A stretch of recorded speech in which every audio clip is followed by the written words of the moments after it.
Hey there everyone, Crazy here, and welcome to my second video on this channel. Today we'll be talking about the potential of Mothman in Dead by Daylight, and more importantly, how their flying ability could actually work in the game. Matthew Cote, the game director of Dead by Daylight, has gone on record to say one of his favorite scrapped features was a flying killer. Name a gameplay feature you wish you could have in the game, but you can't.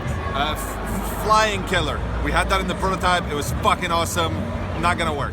In this next video, they describe why it didn't work in the prototype. So you said you had a flying killer when initially testing the game. What is preventing you from doing this now? There's a bunch of stuff preventing us. It was really cool, but it was completely overpowered. I mean, all the killers are overpowered by design, but this one just was not fair. It was almost like, it was just flying everywhere. So you could just stay in the middle of the map and spot you wherever you are. And so the whole game is designed so that you can hide behind a tree, you can hide behind a rock, but if he's on top, there's no hiding.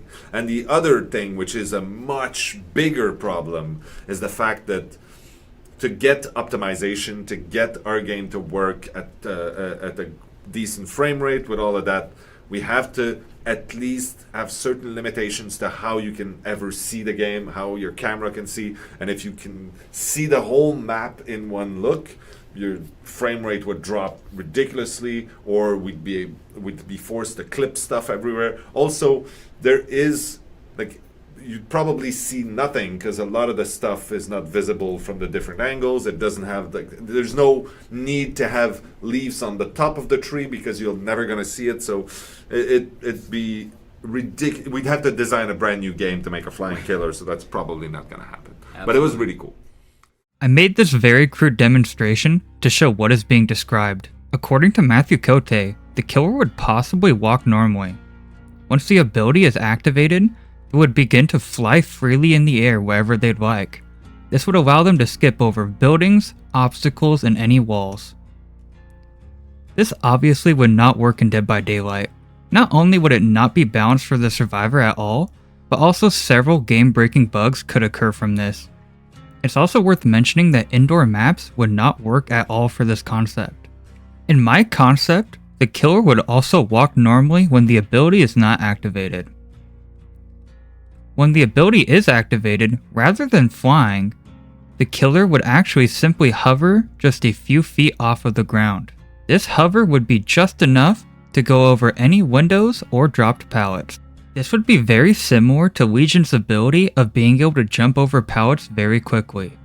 Therefore, it should be pretty balanced for the survivor. This also shouldn't cause any game-breaking bugs. During flight mode, the killer would not be able to attack. The hover duration should last roughly 5 to 10 seconds. It should also have one of the longest cooldowns in the game, I'd say around 2 or 3 minutes to make it balanced for the survivors. Now that I've described how this flight power could actually work, let's get on to my idea for this killer. The killer will of course aptly be named the Mothman. For those who don't know, Mothman is a folklore creature, also known as cryptid in a very similar vein to Bigfoot. Mothman has been reported to be seen in Point Pleasant, West Virginia around the late 1960s.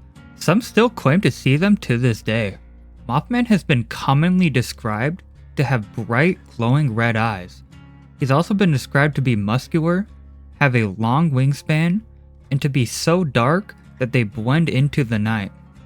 After the Silver Bridge collapse of 1967, Mothman rose in popularity. This was due to speculation about Mothman being involved with the incident. Speculations range from people believing Mothman possibly had a part in the collapse, and others believed that he was there to warn people of it. Speculation grew so big that a movie in 2002, The Mothman Prophecies, was actually made about the incident.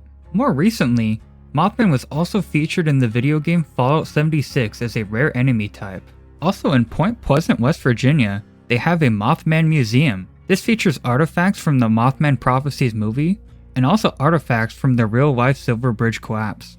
I actually visited the Mothman museum not too far back.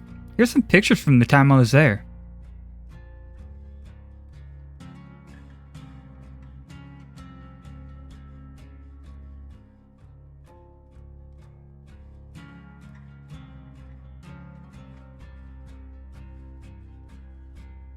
Mothman is public domain.